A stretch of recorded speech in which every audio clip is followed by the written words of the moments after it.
Welcome everybody to the continuing saga of Terry's works and what's coming up in the next few months. The format for tonight is, and to try and stay consistent with what we've done in the past.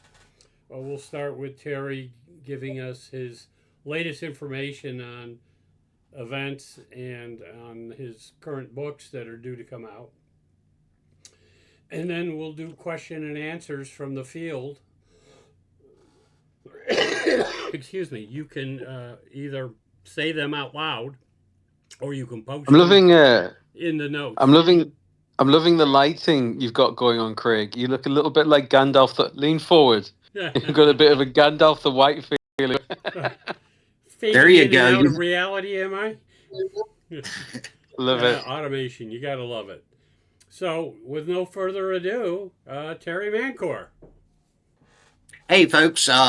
Just wanted to let everybody know that I'll be doing my first con of the season this weekend at in Charlotte, North Carolina at Hero.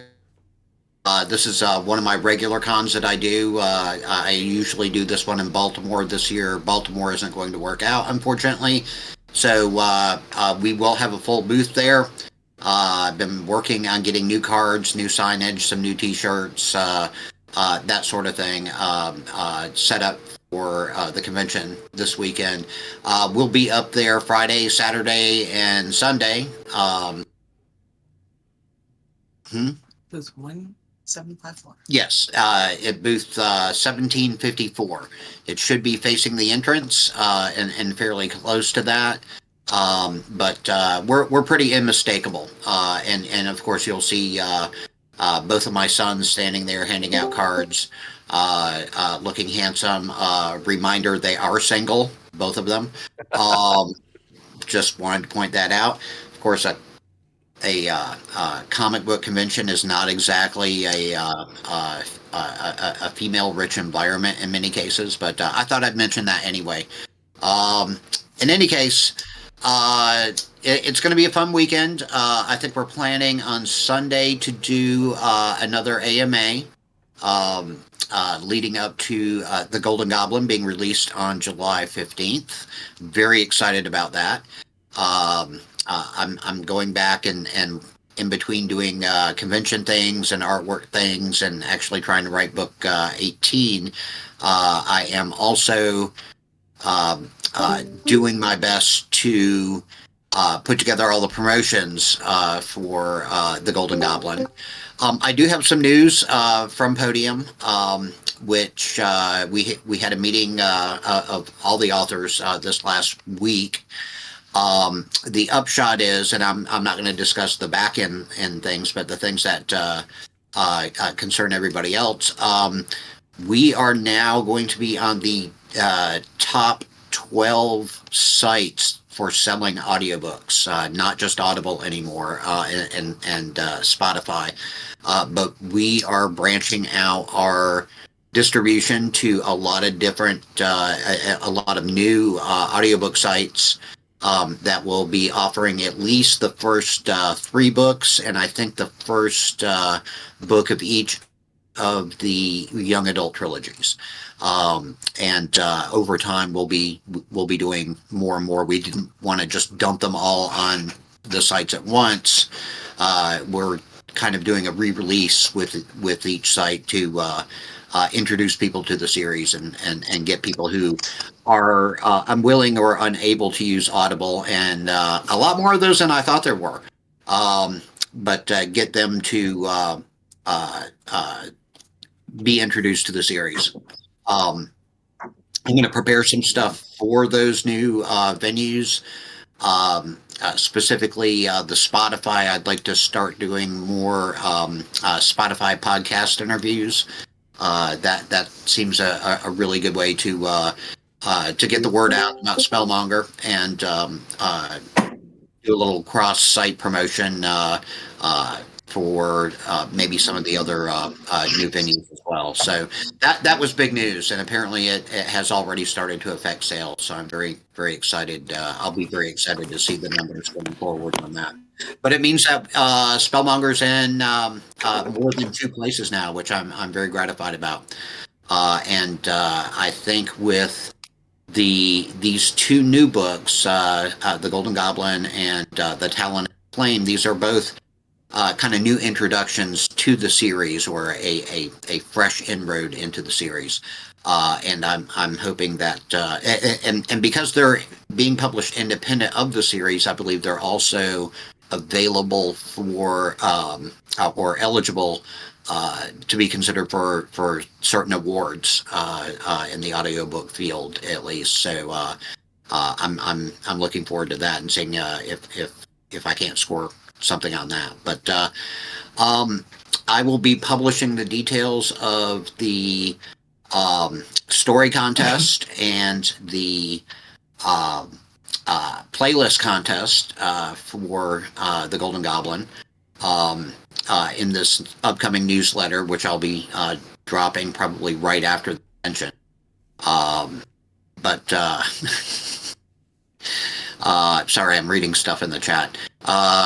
But I'm very much looking forward to getting into all of the side projects that I've got going on, and also maybe teasing some of the stuff that I'm writing in book 18 now too. So without further ado, and yeah, scotch and a cigar.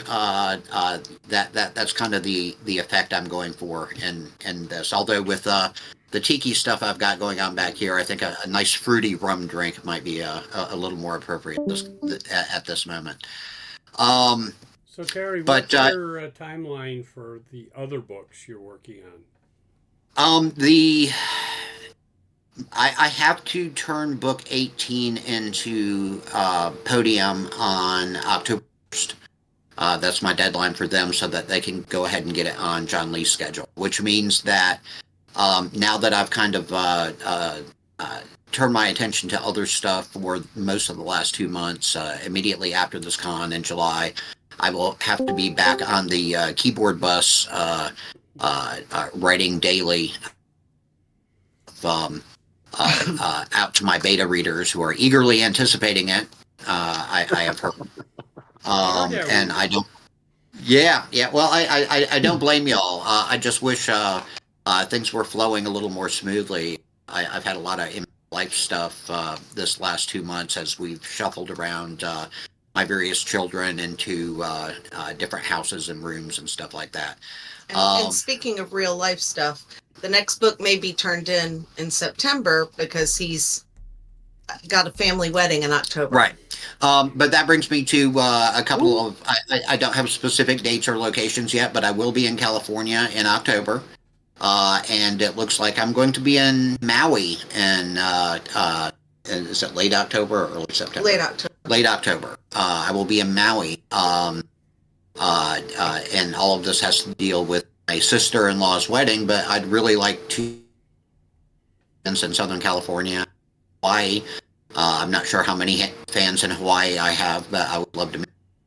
I wasn't sure I would have many fans in Glasgow, Scotland, but I was pleasantly surprised how many. So we'll see how Maui works out. But in San Diego. Yeah, that's Southern California. We'll be in San Diego, in the San Diego region in October. So I will try to find good locations and announce those meetups as we get a little bit closer. And there is also the Dragon Con. Is that September? Yes. Yes, Dragon Con in September in Atlanta. I will be there. So I will not have a full booth.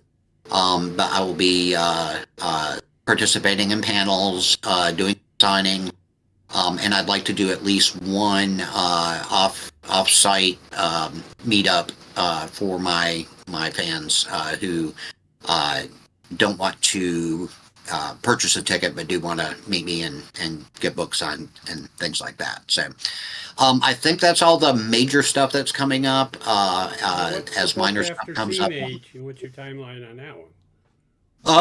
That one's a little quicker. I think it's like April or May of next year. So right after I finish CMH, I'm going to have to go into and do back-to-back. Theurge, yeah, it is definitely going to be Theurge, which by implication means that it's going to deal with the gods. Yes, Dragon Con is actually August 28th through September 1st.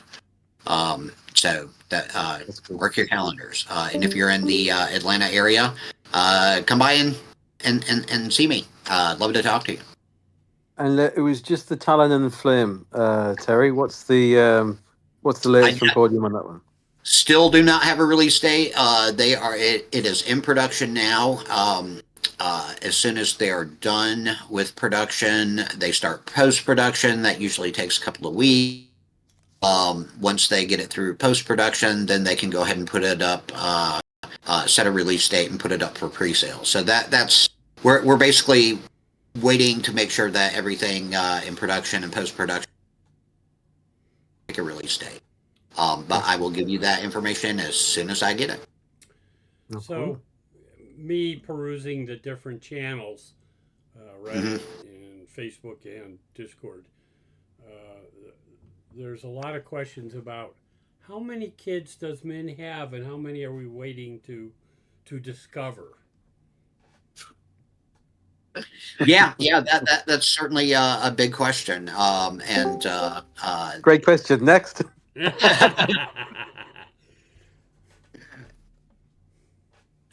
But I think we could probably open up the discussion about the Golden Goblin and Tyndall and Rondell stories in general. I think that's a worthy worthy topic, because honestly, their whole relationship is like one buddy cop movie. There's a little love hate there. There's a lot of humor there. And there's been, I think, a lot of growth over their general character arc, and each individual character, I think, has experienced growth on their own, away from each other, and I've really enjoyed writing the relationship between the two. I think it's, if not unusual, at least. Not something that is done a lot in high fantasy, where you have the sort of buddy cop sort of thing. I actually I picture them more as a younger Bing Crosby, Bob Hope on the road sort of thing. And in the Golden Goblin, they are literally on that's kind of apt. Why don't you set the stage for Golden Goblin? We end Practical Adept with the marriage, right? The wedding of. So that's where we're starting, and then Min's going to somehow convince them to go off into the hinterlands. Yes, and I think as we get closer, I may actually do a reading of the prologue, just to kind of set the stage a little more precisely. But basically, the book opens about 6 months after the wedding. Which we won't see the wedding kind of up close and personal. But well, we kind of did in Practical Adept, but we'll be able to see it through another guy's, the Talon and the Flame, because that's kind of a pivotal point for Dara in her story. But Golden Goblin opens 6 months after the boys have been married. They've gone on their honeymoon. They've come back. They've started to realize, oh crap, we're married. And not it's a problem, but it is a big adjustment. I think every married man in the audience here is to agree that, and no doubt every married woman in the audience is going to agree that there's a certain period where you go, oh crap, yeah, this is real. We're in it. And at that point in their relationships, Middleton helpfully comes along and says, hey, I got a mission for you that only you guys can do. And your honeymoon's over. It's time to get back to work. And I need you to do this. And so they are reluctant to go on this mission because, yes, they're enjoying the early period of their marriage. But at the same time, they're You're kind of fading in looking and to get. out, Terry. Okay, I'm sorry about that. They're kind of at the point where they are looking for a little break from being, as my wife has frequently said, sometimes a married couple just needs to miss each other every. And this is one of those times. And so they're reluctant, but they're also kind of eager to get back into a life of adventure. And Midland provides them the perfect opportunity by trying to find out where Lelasti, you know, to spoil it a little bit, back in Practical Adept, released that Lelastian is missing. And in this book, this is where Midland sends Tyndall and Rondell to find her. And that's the point where we begin. So, does anybody have any questions about the basic setup? I've got a question. Okay. So obviously we're quite far advanced in the Tyndall and Rondell story arc. But just because one of the subjects of this was, the Tyndall and Rondell adventure stories.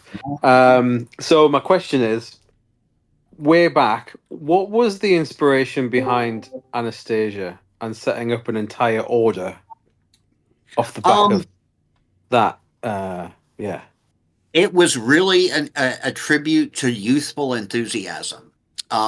When you are a teenage male and something traumatic happens to you, then you have the energy and the enthusiasm to overreact because you don't have the wisdom not to.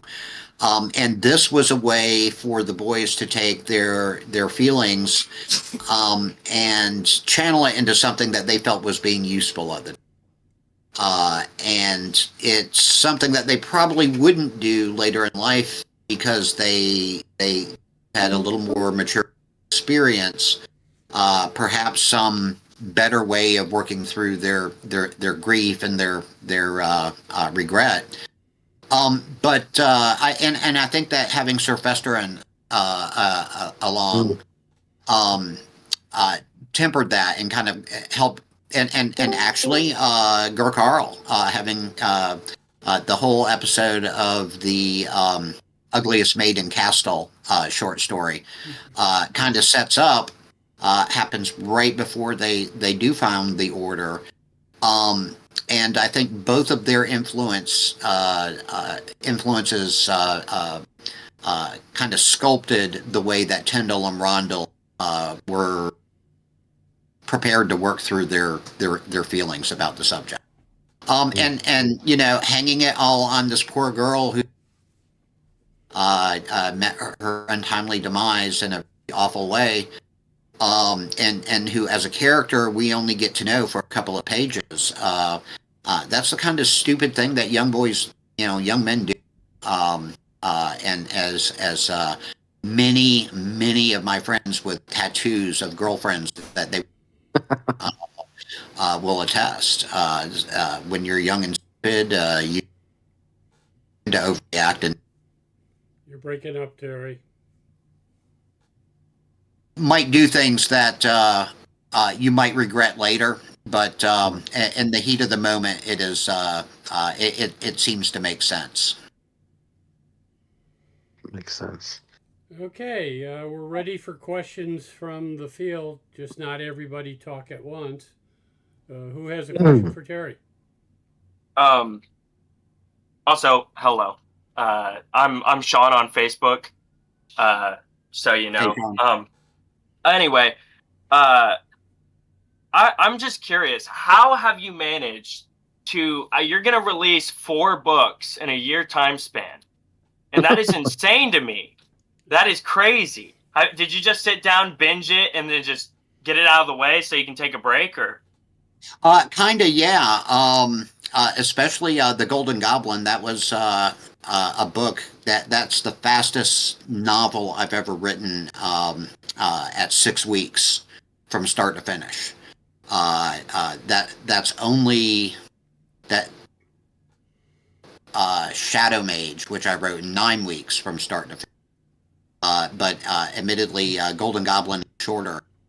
When I've got a clear vision and I understand exactly what I want to do in a book, and especially if it's not terribly complicated. And with Tyndall and Rondell stories, I try not to make them terribly complicated. But when I've got that kind of vision, I can sit down and grind a chapter to a chapter and a half a day. My beta readers will attest that at some points I was writing as fast as they could read, although some of y'all were like skipping work and stuff, and I'm not going to name any names, but I'm sure there were some HR reports written because of my books. That being said, yeah, I love to write. I'm passionate about it. I wanted to be a fantasy writer since I was 13 years old. That's awesome. My wife jokes that I'm the 9-year-old kid who read The Hobbit and never quite came back. I really enjoy what I do, especially when I'm dealing with very straightforward characters, Tyndall and Rondell. That's really easy for me to get into, and just it's I go into kind of a fugue state when I'm writing like that, and I can just grind. Well, you say you some get of up the at 5 in the morning and write until well after dark. Frequently, yes, I do. When I'm really grinding like that, when I've got deadline pressure and I've got a good flow, then yeah, I can write 12 to 14 hours a day. And I'll take breaks. I usually knock off for a nap around 2 o'clock because damn it, I'm 50. I can have a nap if I want. You could be 20 and need a nap. You do whatever you want. Take note, J.R.R. Martin. But, I've got 2 questions that are unrelated to the books. Is that okay? yeah, sure, go ahead. Okay. Do you smoke a pipe? I do. What do you normally smoke out of it? Is it tobacco or do you smoke like some herbs? I've been known to smoke a variety of things. I'll just leave it at that. That's me too. And that includes things like Mormon tea, which is not commonly used as a smoking herb. But over the years, I do a lot of research. I do a lot of into things like herb. And of course, I was as fascinated with Tolkien's pipe with everybody else. And so I did go through a period really like catnip. You can smoke catnip and get a soporific effect out of it. But I enjoy pipe smoking. I'm more addicted to cigarettes, and as Craig and the others will attest, I'm a unrepentant chain smoker when it comes to that sort of thing. I think I've seen you light 3. Yeah, exactly. And people tell me to knock it off, that it doesn't look professional, and I want to turn to them and say, have you ever met a real writer? Believe me, some of my fellow writers are. You cut out. Some of my fellow writers are far worse than I am about that sort of thing. So I take it as an occupational hazard and do what I have to do to get the story out. Something you might like is I smoke like an assortment of like herbs. Bear Blend. Have you ever heard of them? I haven't, but I'll look it up. It's got catnip and a bunch of herbs mixed together. You might be interested in that. Excellent. And then my second question is like, you said you like Scotch. I like Scotch. My usual is Irish whiskey. I got into Scotch last year because I went to Scotland and toured a distillery, and so I indulged in a lot of Scotch last year. I prefer Irish whiskey, where it's just a little smoother. If I'm using it while I'm writing, Scotch is more celebratory. I I enjoy it, but it's not something that I can do every every time I drink. That would be kind of rough. And really expensive. I really enjoy the fact that good Irish whiskey is priced generally about the same way as a medium Scotch. So I'm quite happy with the with my brand, but always willing to experiment. Yeah, I drink cheap Scotch, and I drink the expensive thing I drink is like Pilar blonde rum. Mhm. Delicious. Anyway, thank you. I have been getting into rums a little bit more lately as I explore tiki drinks, and there will be a series connection to that eventually. Let's go. As a matter of fact, now that I've introduced enough exotic liqueurs into Spellmonger, we could have beet rum and pear woods brandy and all sorts of interesting. So I'm playing around with. I'm Maybe excited to hear someday it. I'll have to introduce you to a prop blast party, military party. Oh, I'm not sure I could hang. That's an airborne thing. Prop blast is what you feel when you go out the door. And Gotcha. try and recreate it on the ground with alcohol. All right. Anybody else got a question? We have a question on Facebook from Nebby. Anyone else suspect that Calidor has a longer orbital period than Earth? Has a what period than Earth? Longer? Orbital period. I need to go ahead and sketch out the entire planetary system in detail. I've got some rough sketches of it. And that actually has a lot to do, or it's going to become increasingly important as we get into the third decalogy and men's plan to save the world really comes into effect. But it also has some really funky things to do with how old everybody actually is. You've got a 344-day long year, but you've got a 26-hour long day. So you have to start calculating the hours that everybody. I get my chops busted sometimes because I have underage relations with people and very young marriages, that sort of. And while I can argue that that sort of thing is very prevalent in agricultural society, our state of things like age of consent and that sort of thing are somewhat artificial and arbitrary, historically speaking. I also think that once you crunch the numbers, you'll see that my characters aren't as young as they say they are in our human Earth terms, because the Caledoran year and the Terran year are slightly different, and that difference can be a lot of ways. And it will become important. It took me a long time to establish just what the orbital mechanics, all the differences and such were. Yeah, I'm sorry about that. I sacrificed microphone for keeping the camera from blinking out all the time. But I really need to get a better mic than this. In any case, I need to develop and publish the solar system and with all the specific data on each of the planets for everybody.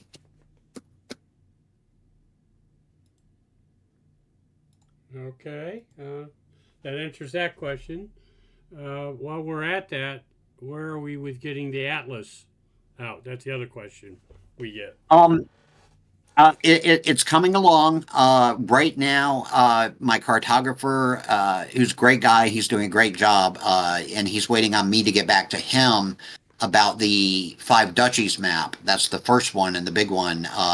If you come to the Charlotte show, you'll see the mock-up of. It's not the final version. Mock-up that we're working on now. It's labeled for Garden Society. But after we get the big map knocked out, and we already have the function maps, we'll be moving along to do each of the individual duchies and some of the other regions as well. But it takes time. We had to pick out the right fonts. We had to figure out when you're dealing with maps, it's more about what you don't. And so when you're dealing with maps, it's really more about what you don't include than what you do include. So keep that in mind if you're a aspiring writer and you cram everything into, because you won't. I guarantee it. Well, I was a cartographer on my first job out of college. Wow. Yeah, wasn't fun. You want to get bleary-eyed, stare at contour lines for hours after hours. Oh, try making contour lines and going, okay, does this make sense? Or does that mean that this village is doomed in the next rainfall? Yep. I've had discussions like that with myself before. Well, that's the geology and cartography put together. And my apologies to the group. I just checked Amazon, and the microphone camera setup I ordered for you arrived on Father's Day and is likely in a box somewhere downstairs. Yeah. Awesome. So I wasn't aware that she had ordered that, but yeah, we'll try to switch that out for the next confab. Yeah. Happy Father's Day. Yeah. Yeah. Oh, there you go. How cute. Okay, quick question. So back in Magelord, obviously one of the things that the wizards were doing to signify that they were in the castle or at home was putting up a big light above the complex, and yeah, very showy. So my question is, do Ron and Tin still do that or something similar? And if they're both staying in the same place, who wins? That's a good question. They basically do the same thing. They put and they do it because they're proud of being Minlin's apprentices, and by doing that, they're kind of showing off the. And the question I think it would be, since they don't really share a place anymore, except for the rat trap. And that comes up in the Golden Goblin too. What to do with the rat trap now that they're both married? I think in their individual homes they have their own and would not put up some. They wouldn't. They would see it as a violation of hospitality, I think, to put up their own sign over a friend's castle, basically. Yeah. But yeah, it's something that they do. It's kind of a way to show off. And, You're breaking up, Terry. It's a way for them to kick back their feet and demonstrate that they're home. It's as much for their psychological being as it is to indicate that they are in residence. Okay. Anybody else on the audience have a question? Yeah, I would have two, if that's okay. Sure. Yep. Both are kind of regarding the technology progress and general education system, because we've seen in the last 3 to 4 books more generally approach to the literate magi versus the illiterate knights, mostly. And my first question would be, as Min had an educator in his mind for 2 years now, I think, if the time frame is correct, why the hell isn't he building public schools at all? Overall literacy is way too low to make sense for even his manufactories and everything should start to grind down, because you need to train everybody, and if they can't read an instruction, you can't you can't give them easy instructions. So why are there no public schools, no magi schools, or not even in the I forgot the name. the new major city in Alsha in the north. Not even there we see any schools, even though Gareth he's starting to do schools, but with classes of 10 people. Right. And I think that's just not enough. Yeah, you're not wrong, and that subject will be addressed in future volumes. From Min's perspective, he is looking at training specialists and technicians more than the general population at this point. That being said, he also appreciates what universal literacy can do for a society, with the Kasari being an excellent example. The Kasari are the most literate culture on all of Kalador because every single Kasari has to learn how to write in order to write their own handbook, and so that kind of demonstrates that you can have a literate society that isn't really a civilization. Don't forget, civilization merely means the art of living in cities, and the Kasari only have one town of note in all of their lands. But it's an interesting example of what literacy can do and how it can improve not just the lives of the individual, but how smoothly everything runs. And of course, he's got his memories, his ancient memories that show him what universal literacy can do as well. The problem is that in a medieval society, literacy is not considered an essential skill, it's considered a specialized skill, to the point where if you can read, you have a job. And basically, Kalador is making that transition now as waking up from its long dark age. A lot of the next few books are going to focus on different people's perspectives on. You faded out, Terry. Yeah, I see that. At least one character will see and advocate for a crash course in universal literacy across the 5 duchies. That's going to be very hard to administer and organize, but essential for human civilization to eventually emerge. And so it's on the agenda, but right now Min is more concerned with power plays and training specialized technicians, enchanters, thaumaturges. But also in a medieval society, isn't a serf learning how to be literate considered uppity?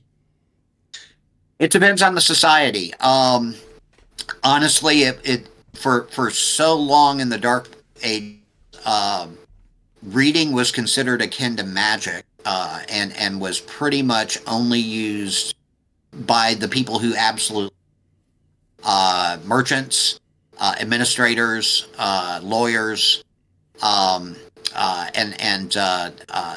those who kept the records. So it wasn't seen as terribly important for just about anybody outside of that class. We see in Kalador it's a little more expanded because we have multiple priesthoods and multiple temples, almost all of whom use reading and writing in some way. So the 5 duchies probably has a slightly higher literacy rate than medieval Europe, but not by much. Don't you need not a printing until press right now? Books are few and far between. well. The thing that confuses me is kind of like the 5 duchies are currently at the turning point to, like, I think already out of high medieval into middle Renaissance, because Yes. magic skipped a lot of shit there. But Well, why it are there no depends on temple schools or Khazari like backyard schools or something? Like, I would have expected that in I still forget the name of the city of mages, but I would have expected it to at least Renador. I would have expected it to start at least there, because there he has total control over the law and could easily establish it. Like in, let's say, not Verone, in Castal, where holy shit, I'm listening to the books right now, but I still forget all the names. Like that Tavard wouldn't do that is expected, but in the mage law itself, I thought it I would think- be like first started.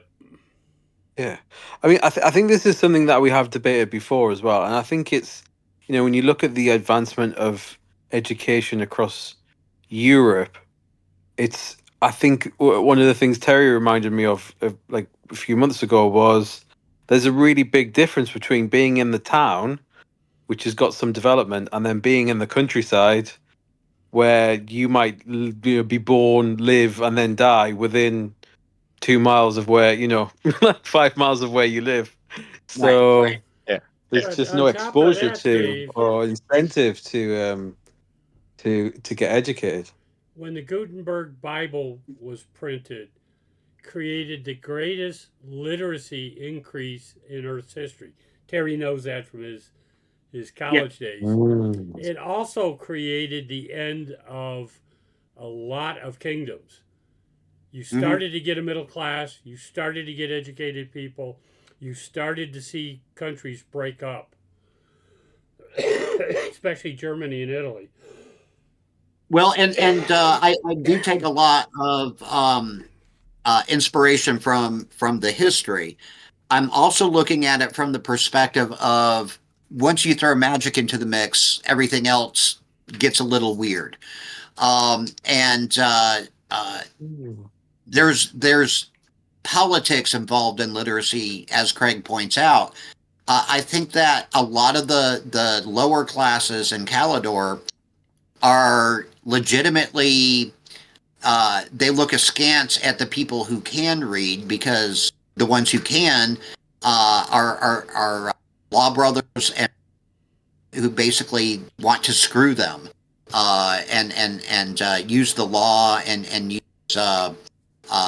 legal proceedings to you know take away the things that the peasants are the wealth that the peasants are attempting to accumulate. Um, and then there's a general fear, I think, especially of the straight up subsistence farmers, of anybody who can read and write things down. Anybody who's worked or lived in a rural, there's a certain natural suspicion, or at least a common suspicion of people with higher degrees. And it's not entirely based. It's based on economics more than anything else. The people who know the law, read the law, and who can those are the ones that you want to stay away from. And so that suspicion is also going to a large scale literacy problem. As well as there are things like standardization. Calidor, the Narasi don't really have a dictionary per se. They don't really have standardized writing the way that we developed it in the early industrial. And that's a problem too. As we go on, we're going to see characters passionately advocate for that, but there's really no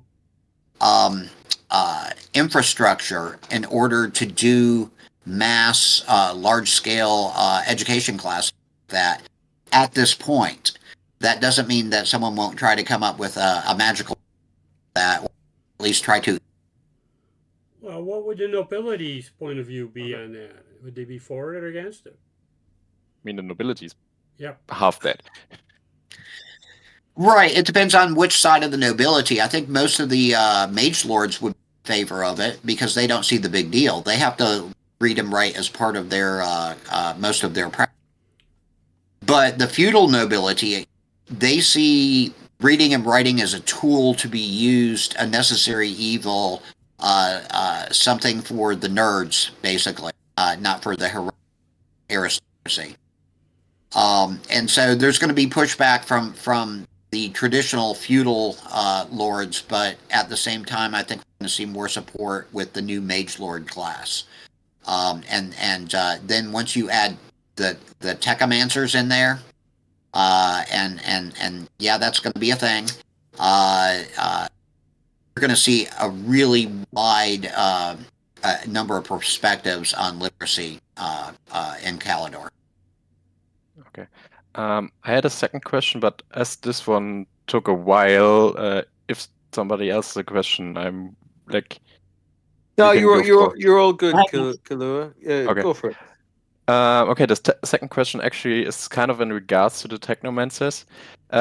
You mentioned earlier that the Spellmonger series will basically stay in its sword and magic theme, but what I find, or what I would like to know about the world building, we know that the mage of sea is basically a quantum field effect, and affects high level technology. But as somebody who studies electrical engineering, that really shouldn't only start to take effect with technology from the 90s upwards, really.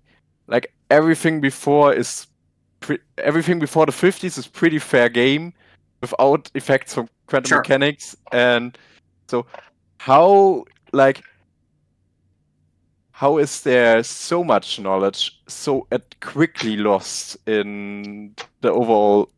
We know the loss of Thorin and everything, but even then, with knowledge still there, like the Parada or basically the periodic table, Uh-huh. how did nobody build a basic steam engine? I'm not saying that they haven't, as didn't necessarily apply the steam engine the same way that our ancestors. When you have access to magic, suddenly the need for a steam engine doesn't seem as great because you can use a magical workaround for lifting something, pushing something, that sort of thing. And especially with Erionite, why build a train when you can build a portal? That's actually a conversation. And some of the consequences of that have us, but uh, we're seeing the rediscovery of some human engineering. Pre-90s, I guess you could say, human engineering that isn't going to be terribly affected by the Magosphere. But Specifically, Terry, didn't you also say we haven't been everywhere on Calador yet? that's true. That is definitely true. We're looking at in the five duchies the largest portion of Calador, but it's not the only portion. And some areas did maintain a higher level of technology, which we'll explore as we get there. The quantum field effect, the matter effect on technology, you're right. That really does only deal with, for the most part, with electronics and that sort of thing. But when you look at the things that you can do with magic, there are going to be exceptions. Um, Especially when you have magi who are using their powers to gain advantage. For example, um, if you can lock up your opponent's chariot in a race with a spell, um, that's going to have an effect, and that's going to affect how people approach magic and technology.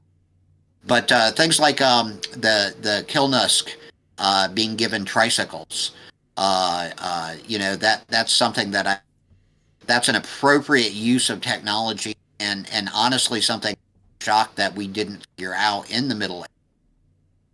And we figured out the wheelbarrow, we figured out the two-wheeled and four-wheeled cart, but we never figured out pedal power that way, which would have changed, revolutionized the way that manual labor was done in the and reduce the need for draft animals for a lot of people. So that's a fascinating question, and you're not wrong, but don't forget that history is replete with examples of lost technologies, lost knowledge.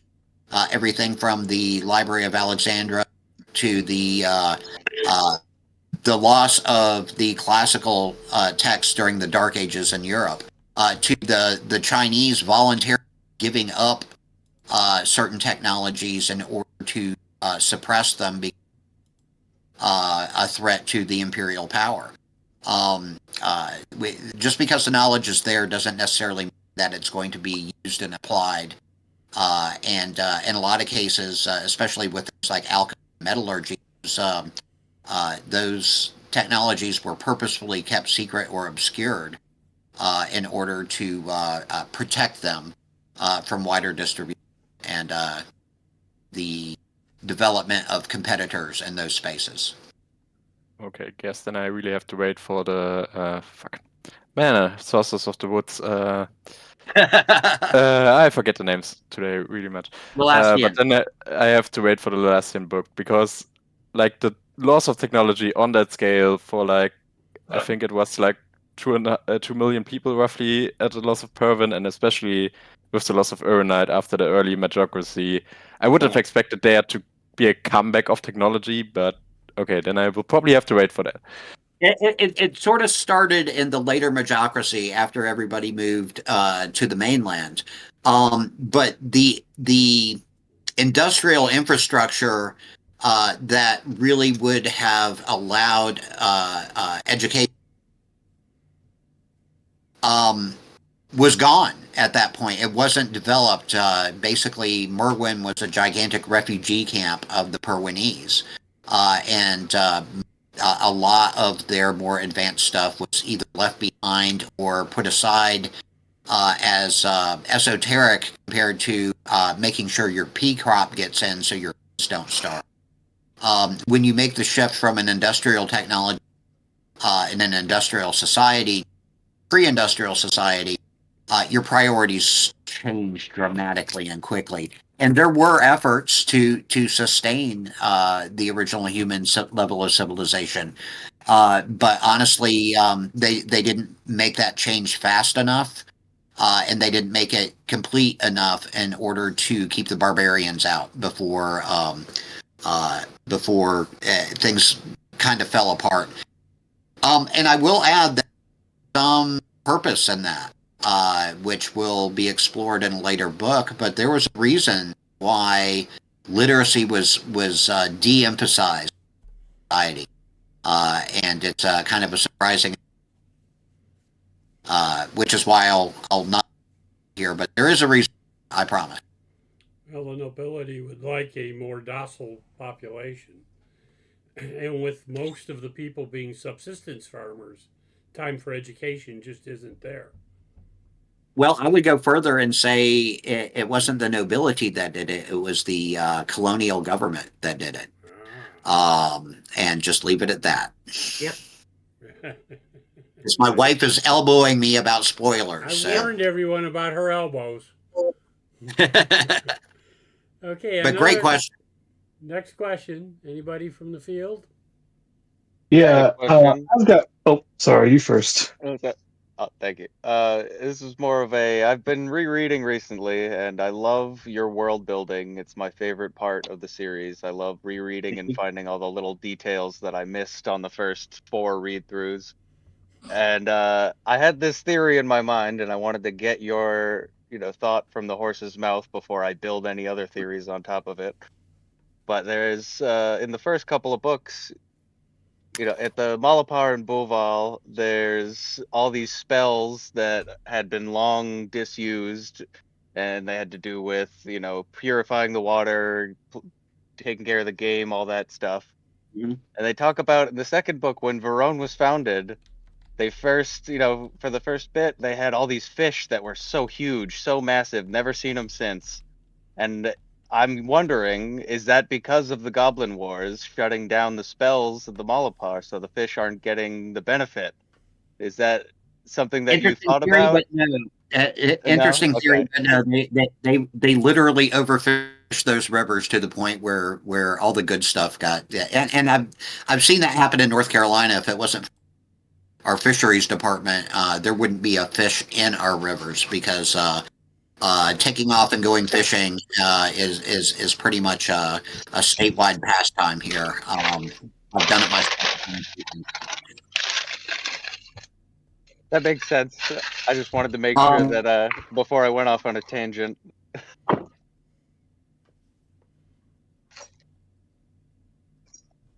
Yeah, so going off of a technology issue with how advanced technology is affected by the Magisphere, and we can safely assume that the Jevelar effect came from the meteors that the brain fart that the enemy is brought down. So Right. would Garrus, being as smart as he is, be interested in mining those Devilar stones to put around facilities with advanced technology to help mitigate that? That is something that has been tried in the past um, by the colonial government, and it didn't work as effectively as they didn't understand the and of the quantum field in the first place. Same way that the Magi did. But in the struggle between the early Magi and a lot of weird things were tried in order to gain control of this kind of rebellious Magi population that was starting to dramatically affect politics on Perwyn and then the rest of the colony. So it's something that's been attempted and to limited effect. But because of the nature of the stone that caused the devil,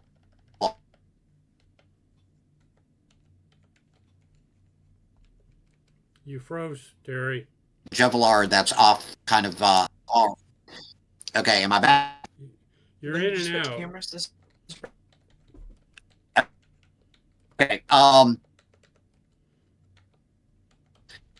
We can plug and play this other one. It isn't as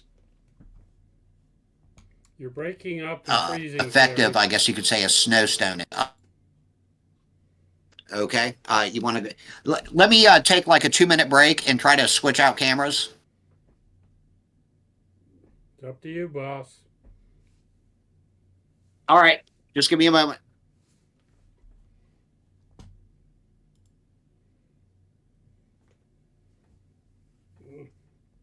Good time for a restroom break or a refreshment break.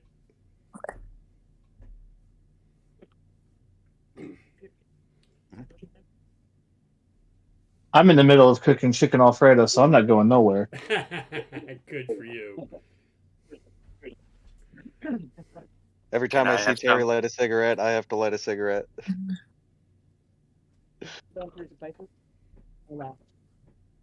That cigar I was smoking earlier has made me sick. I'm not buying this brand ever again. For me, preparing supper is secondary to talking to Terry. Yeah. Well, while we're waiting for Terry to come back, I'll be at the con all 3 days. We will do meetups. We generally all hang out around Terry's booth for the 3 days. Terry tries to have an off-site. Hi, Terry. One of the 3 days where someone who doesn't want to buy a ticket to the con can meet up with us at a hotel or a bookstore or restaurant or somewhere, and we'll have a personal get-together. Where I'll answer all your questions and probably drop spoilers that I'm not supposed to drop. No, we won't. He's done that. Depends. A few We times. hear- Can you guys hear me okay? But the Depends on spoilers- how. Yeah, we hear you now. Depends on how fast you can hit him with that elbow. Well, I got beat up in Atlanta. He gave me a spoiler for something that's supposed to happen in the next book. And it turns out 4 years later, it ain't going to happen. So I took an elbow in the ribs for nothing. That happens sometimes. Yes, it does. Yeah, but yeah, we can hear you now. Okay. I have a question. Okay. Please, go ahead. regarding the distances that they can go in. I think it was 700 miles was the limit on going through the Waypoint. the waypoints, and my understanding was that was a limitation that was caused by the curvature of the planet, and not. That's correct. Okay, so does I'm thinking down the road when they finally get to go into space a bit, Does that mean that they will be able to put a waypoint on one of the stations, the space stations, if they manage to get to one, and avoid, um, uh, be able to jump to the station instead of having, even if it's hundreds and hundreds and hundreds of miles, thousands of miles away, because it will be a direct line of sight as opposed to around the Okay, curvature. great. That is a great question. And my wife's saying, telling me to say, great question, move on. But no, there's actually a practical explanation for that. The waypoints are largely a product of the magosphere in Mhm. particular. That was what I was And wondering. kind of right. It's kind of but as you leave the more intense portions of the magosphere closer to the planet, those cracks don't exist in the same way. And things may change. But a portal, an interdimensional portal, like Min has been tossing around, would be a potentially viable way to do it. That's That was what I was essentially thinking. That was what I was thinking. right, and it's essentially a function of higher magic, whereas the waypoints are more of a practical application of dimensional magic, but it's one that honestly the Alka Alon didn't truly understand, but that didn't mean that they couldn't use it. Mm-hmm. So they found a way to make use of this sort of natural phenomenon, And then and Min created the way stones, which created right, artificial, but they were still, portable waypoint. they would still have the 700 mile Right. limit due to the curvature and being within the atmosphere. That's my, is that, am I Right, understanding that correctly? Okay. That was what I was yes, wondering. it's not so much. Okay, it's not so much about the atmosphere as much as it is the proximity to the limestone that really kind of the magosphere on Calidor. The limestone, in particular, is made up of millions of years of magical sea creatures that got compressed into stone. And that is really the literal bedrock of the magosphere on Calidor. And we'll explore this a little bit more later, but that's my theory behind that bit of world building. Okay, so it's coming. It comes from space and then gets echoed back and reinforced by this, what is stored in the limestone. Basically, yes. It's a little more complicated than that when you add quantum physics into it, but you can think of it in those terms, and that would not be far off. No. Okay, Terry, you've been at this 1 hour. How long you want to go tonight? I could do another 20 minutes or so. Okay. We had a question on Facebook. Are we ever going to find out the personalities inside La Stallion?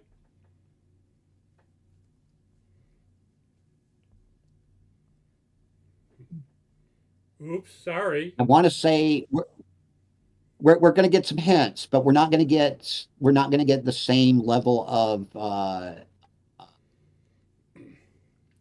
detail that we have for Menelin. We're not going to have the and Mad that's by Mage of design. Sartha Woods?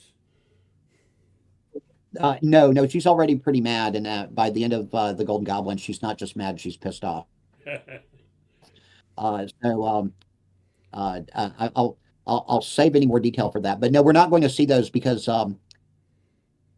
I think it actually just has a better reader effect by leaving them mysterious and murky. Same thing with Riloff. Right. And he it's clear that he has insights into things that due to his ancient memories. But I don't want to get too much detail in there because it's difficult enough dealing with Menelin. Yeah. Well, you have said Elvis is not one of the personalities. That is correct. Elvis is not one of the current personalities, but you give me an intriguing idea. So, oops. Well, that might cost you a rum and coke at the con. Okay, next question from the field.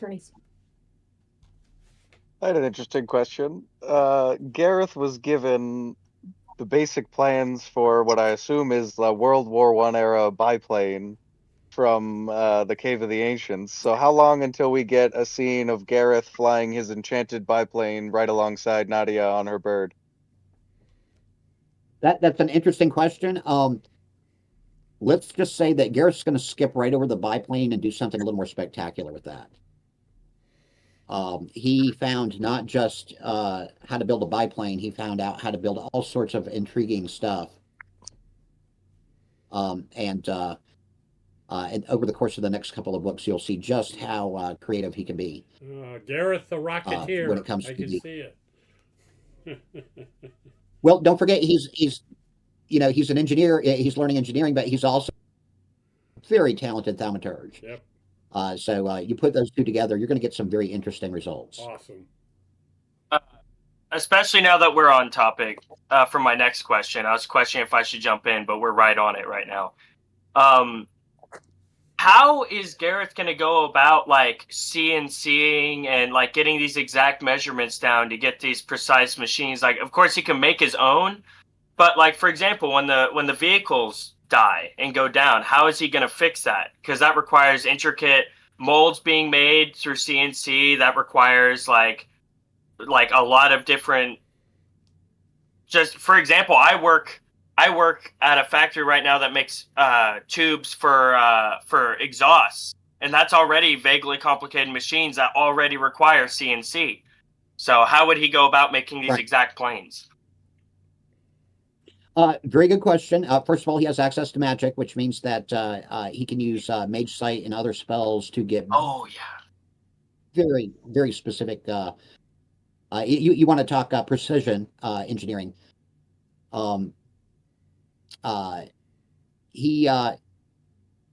He's an innovative dude, and he's going to be able to combine magic and engineering in some, like I said, in some really intriguing ways. But my second comment about that is, dude, you're so going to love the Golden Goblin. I know. I'm so excited. I'm so excited. I'm expecting him to scavenge parts as they discover facilities with wrecked equipment. Okay, Craig. No spoilers, Craig. You've talked about going to the Broken Isles and Ansara and all that, and you said there's possibilities of technology existing out there. That's salvageable stuff. Yes, and that's part of it.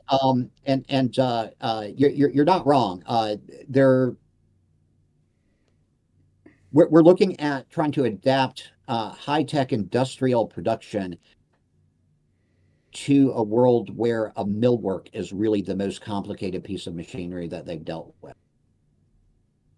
The Magi have some advantages in this, literacy being one of them, and of course, the ambition to reinvent human civilization. But there are going to be some serious questions moving forward as additional characters come in with different perspectives on just how that should happen and the proper way for that to happen. And we're going to see some conflict over it. So he's going to build a replicator.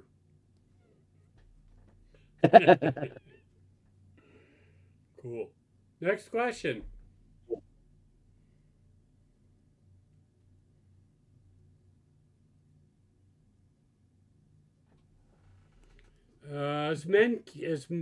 From King Timmy. Here's a question. As Min's kids get older, would he have any plans to have them trained or apprenticed to his apprentices that he trained?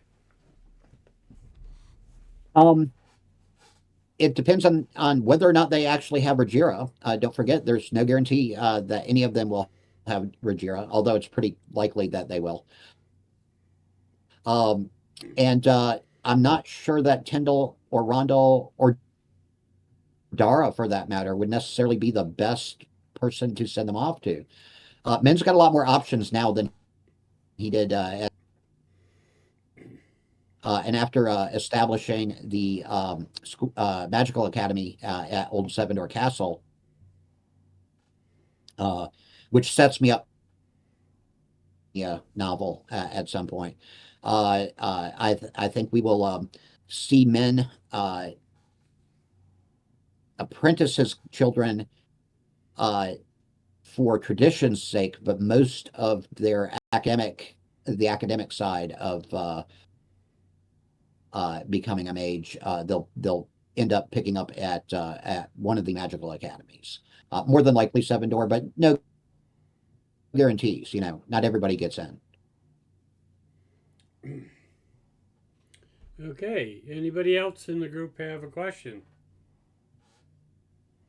It's not so much a question, but I wanted to go. You've probably gotten this 100 times, but thank you so much for rickrolling me in a book. That was the most amazing thing I've ever experienced.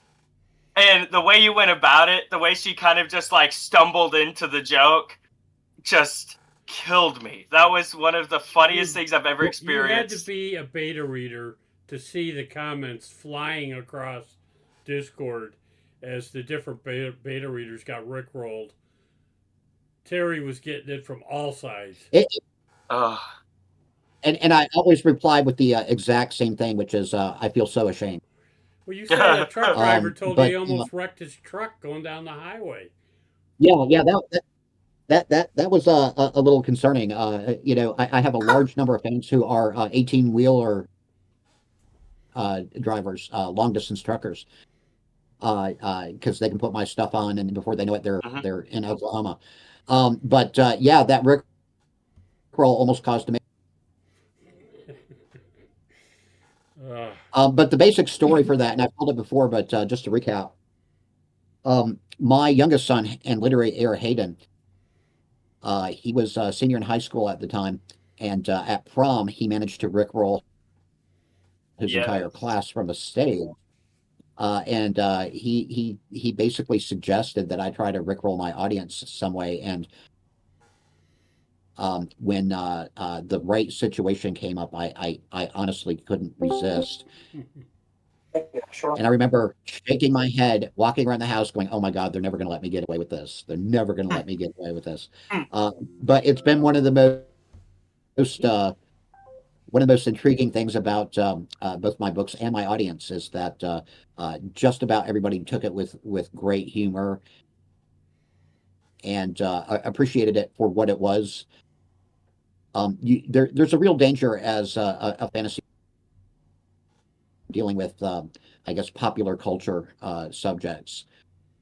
I've managed to write myself some outs for that, and so Lil Asti and occasionally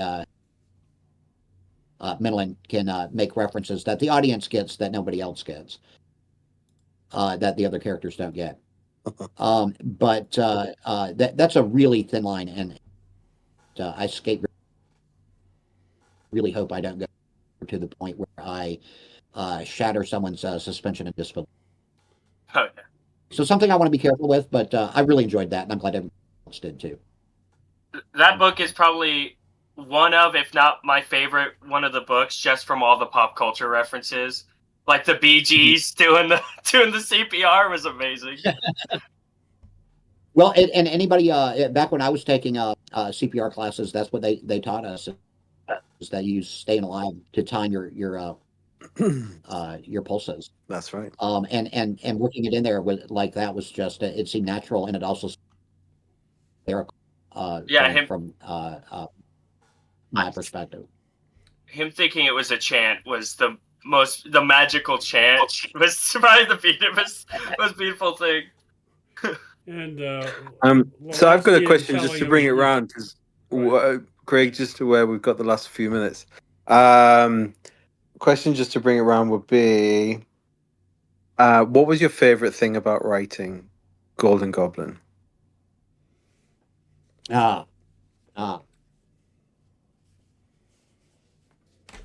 It's strange. There are a lot of scenes in there that are great.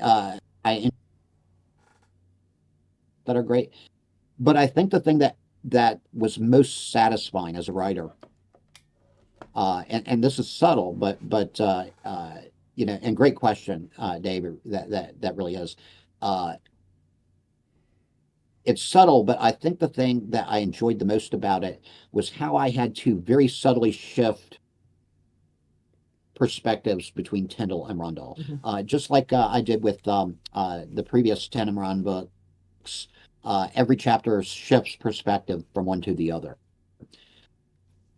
And there are a lot of subtleties involved in making that work for the reader and for the story. For example, you rarely hear Rondell referred to the Gravani as goblins, whereas Tyndall does it frequently. And that's because they both have a slightly different perspective, even though they're both friends with Gurkarl and they both have been through the same experiences.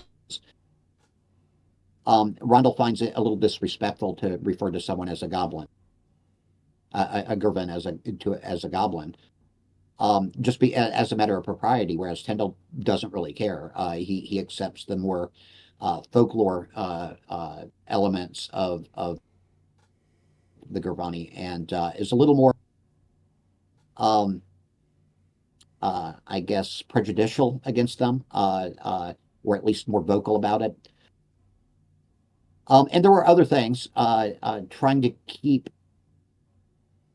each individual character's personal journey in mind and making sure that I didn't mention something, that Tyndall didn't mention something that Tyndall wouldn't know about, or that Rondell mentioned something or knew something that he shouldn't know about.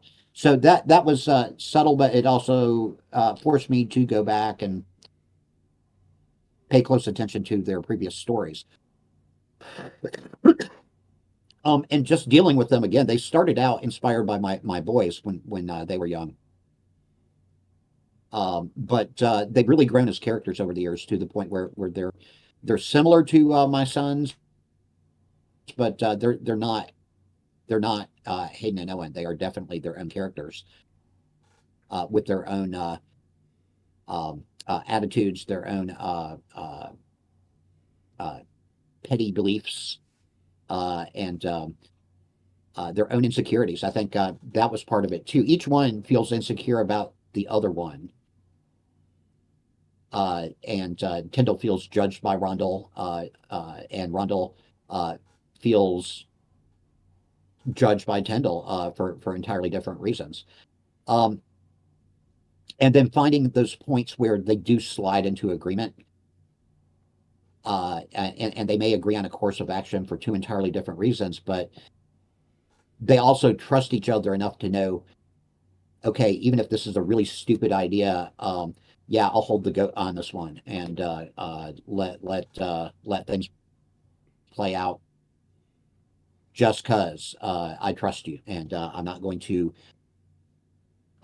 object to something that you feel strongly and passionately about, even if it means our demise, because they've just developed that sort of close friendship. Okay. So that's certainly one of the things that I really enjoyed about them. Terry, we're at an hour 20 minutes. It's been a really good session. Right. Yeah, it has. These have been great questions, and again, Tyndall,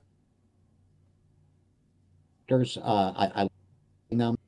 Your sound It's still going to cuts suck out. when Your camera's dead on now, but your sound cuts out. Okay, I think I need to be at least, yeah, I need to lean in a little bit more. There we go.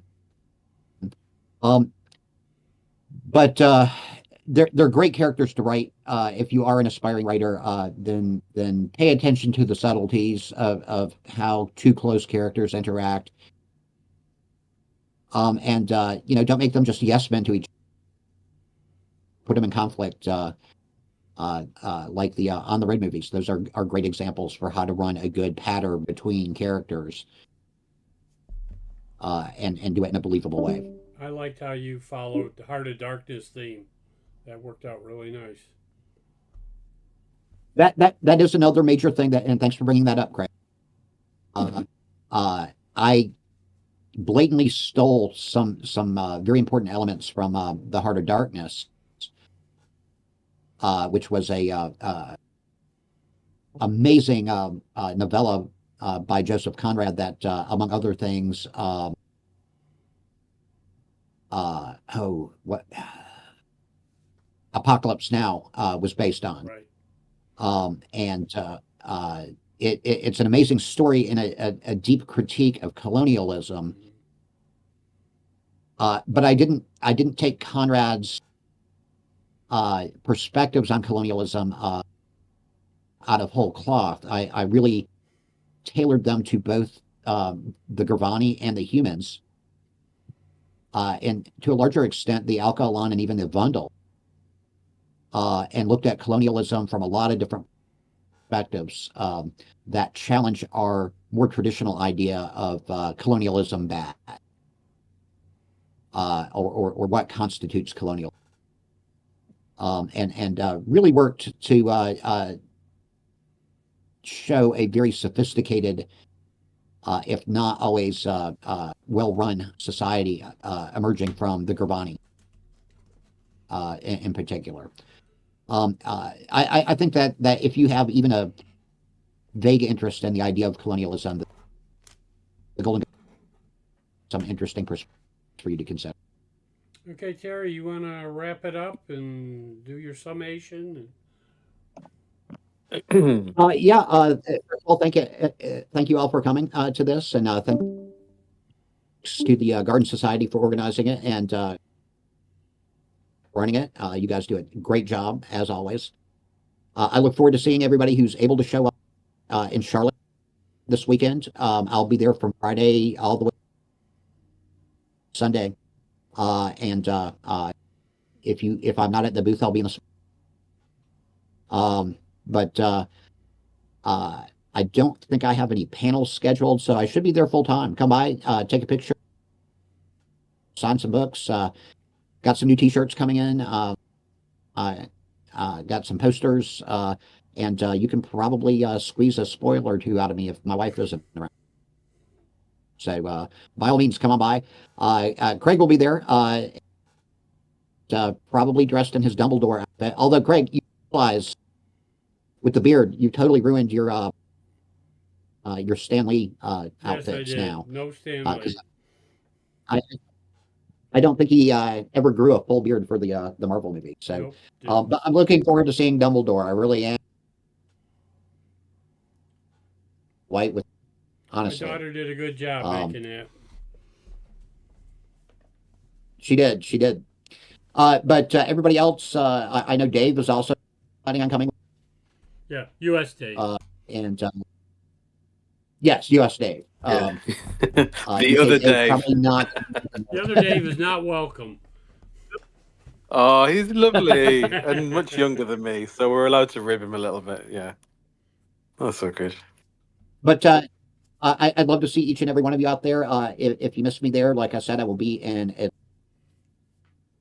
for Dragon Con, and then later in the year I'll be in San Diego. Try to make a couple of do a couple of other meet and greets, and feel free to recommend. Sure. Cons. Yes. If you have a con that needs a speaker, it needs a panelist, especially if it's east of the Mississippi, but I'm not ruling anything. Send them an email. Yeah, send me an email. I'll see if I can fit you in. But again, thanks to everybody, and don't forget, Golden Goblin will be released July 15th on Audible and Kindle 28 days. and Spotify. And I look forward to see what everybody says about it. I'm really excited about this book in a way that I haven't been actually probably since Boat Wizard, just because it's such a, and it's not a terribly long book either. Going into some of you, but it's just long enough to tell the story. But it has a lot of possible impacts on the mainline story. It does, and it will, I promise. But thank you all, and I'll see you next time. And thanks, fellas, on the Garden Society, and we'll talk to you later. Great I'm stuff. gonna stop the recording. Thanks, Terry. Thanks, everybody.